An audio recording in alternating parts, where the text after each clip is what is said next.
Asking for help from a man who hated you was hard. Really hard. But she was out of options. Jack Colby was her last resort. Despite the cool Oregon breeze tripping along Dockside Drive, a bead of sweat trickled down Christi Reece's temple as Jack completed his purchase at the stand on the wharf. Prying one white-knuckled hand off the steering wheel, she inhaled a lungful of the briny Hope Harbor air and swiped away the external evidence of her nervousness. Thankfully, she alone was privy to the pretzel twist in her stomach and the erratic lurch of her heart. A savory aroma wafted toward her from the white truck that had been Jack's destination on this sunny end-of-April afternoon, setting off a rumble in her stomach.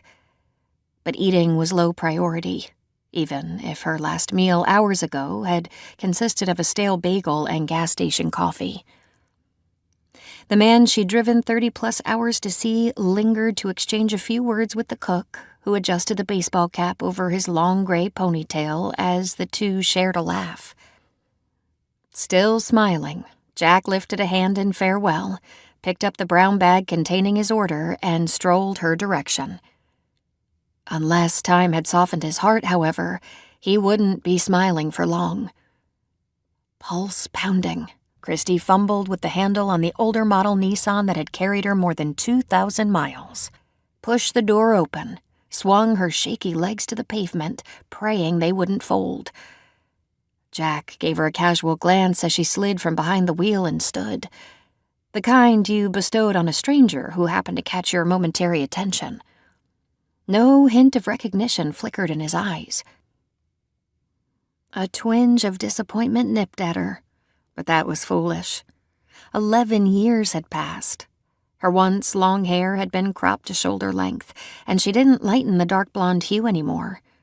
Oversized sunglasses hid most of her face, and life had taken a toll. The frothy 20-year-old college student he'd known and loved was long gone. Jack's pace slowed, as if he'd realized there was more to this encounter than chance. Her cue to move forward. Squeezing her fingers into tight fists, she approached him. Unlike her, he'd benefited from the passage of time. The handsome 23-year-old who'd brightened that carefree summer had filled out, matured, acquired an intriguing aura of worldliness that enhanced the considerable appeal she'd once found difficult to resist.